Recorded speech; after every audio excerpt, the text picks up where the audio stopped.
Merci à la Fondation Heinrich Böll pour cette invitation et merci à tous les collègues, amis et collaborateurs qui sont ici présents aujourd'hui. Donc oui, effectivement, l'asile est un point important en termes de droits fondamentaux et c'est une question qui est essentielle de nos jours. Donc juste pour donner, sans rentrer trop dans les chiffres, mais pour donner quand même quelques chiffres. Merci beaucoup d'accepter cette interview. Ma question est, aujourd'hui, on a vu qu'avec la montée de Trump, tout a changé. Les fonds, effectivement, pour toutes les institutions onusiennes s'est diminué. Est-ce que vous pouvez nous parler aujourd'hui comment ça a impacté le bureau du HCR Maroc et comment c'est géré après cette crise? Alors oui, effectivement, depuis 2025, le HCR, pas uniquement au Maroc, mais au niveau mondial, a été impacté par ce qu'on appelle la crise financière. 30% de notre budget global a été diminué, ce qui a eu un impact sur toutes les opérations dans lesquelles travaille le HCR, dont le Maroc. Donc au niveau du HCR en 2025, nous avons dû licencier 30% des personnes qui travaillaient pour nous. Donc sur les 50 personnes qui travaillent pour nous, nous n'avons plus que 35 personnes qui travaillent actuellement au HCR. Et également tous les partenariats et les financements que nous donnons à nos partenaires, que ce soit en termes de santé, de logement, d'aide psychologique, ont dû aussi être réduits de 30%. Alors, ce qui signifie l'impact direct, c'est que des personnes qui viennent se présenter au niveau du HCR pour avoir accès à l'asile, au lieu d'être enregistrés dans les 2 mois, ils attendent maintenant 6 mois. Alors les personnes ou les enfants vulnérables qui pouvaient bénéficier de logements, on est passé de 30% en moins de logements qu'on peut leur donner.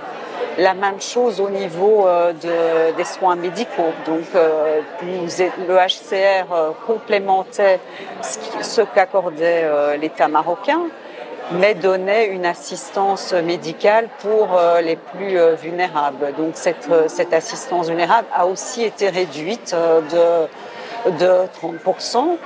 Nous avions aussi un très très beau programme en termes d'éducation et qui avait comme résultat que la plupart des enfants réfugiés étaient inscrits dans les écoles publiques parce que nous leur donnions une petite allocation mensuelle qui leur permettrait de se transporter à l'école. Ça a été supprimé. Ce qu'on voit maintenant du coup, c'est que parmi les réfugiés enfants, il y a une diminution des enfants qui vont dans les écoles, même publiques, parce qu'ils sont obligés de travailler pour pouvoir subvenir à leurs propres besoins ou ceux de leur famille. Est-ce qu'il y avait une politique de communication des demandeurs d'asile, ces nouveaux changements, et aussi en termes de choix, de vulnérabilité, comment ça se fait pour choisir qui est le plus vulnérable, une personne qui va avoir les financements qui se donnent par mois, aussi en ce qui concerne l'aide médicale et tout. Est-ce qu'il y a une politique pour expliquer aussi comment vous faites pour le choix des personnes en vulnérabilité? Alors oui, donc dès que nous avons été informés de ce changement et de l'impact que ça allait causer sur nos programmes, nous avons informé la communauté au travers de nos réseaux sociaux, mais aussi en personne. Donc nous avons régulièrement des dialogues avec la communauté, des petits groupes avec les communautés, et donc cette information a été aussi partagée avec eux. Nous avons aussi partagé cette information avec nos donateurs, donc tant les États-Unis mais aussi d'autres donateurs, pour les informer de l'impact que cela allait avoir sur nos services.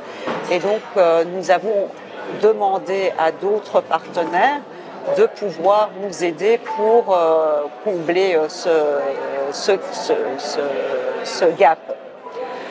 En termes d'identifier quelles sont les personnes les plus vulnérables, nous travaillons étroitement avec nos partenaires qui sont la Fondation Orient-Occident, mais aussi avec l'ANPF qui est notre partenaire médical, et sur base d'une évaluation, d'une écoute qui est en fait avec le partenaire, mais aussi avec le HCR dans le cadre de la Fondation, on détermine quelles sont les personnes les plus vulnérables.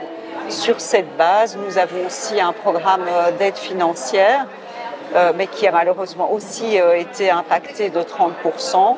Et donc les plus vulnérables maintenant peuvent encore continuer à recevoir cette aide financière. Au niveau médical, notre partenaire qui est expert en matière médicale évalue les personnes qui sont les plus vulnérables et les plus en besoin de support médical. Du staff d'HCR aujourd'hui a donné naissance à... Enfin, il y a des services qui sont fermés au sein de l'HCR. Est-ce qu'il y a des services qui ont été, au lieu d'avoir deux divisions, est-ce que vous pouvez nous expliquer comment c'est géré à l'intérieur maintenant? Alors oui, donc bon, comme je vous l'ai dit, nous étions 50 au début de l'année, nous sommes 15 aujourd'hui, donc ça a un impact.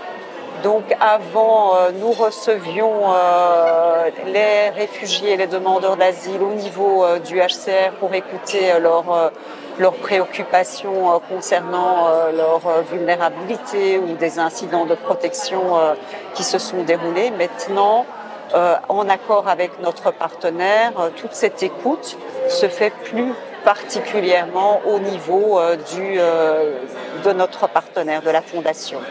Cela ne veut pas dire que le HCR s'est désengagé. Comme je vous le dis, nous avons toujours des guichets, ce qu'on appelle des guichets uniques, où le HCR et les partenaires, donc pas juste la Fondation Orient, mais aussi notre avocat, les partenaires médicaux, écoutent les réfugiés pour examiner et évaluer qui sont les plus vulnérables. Merci.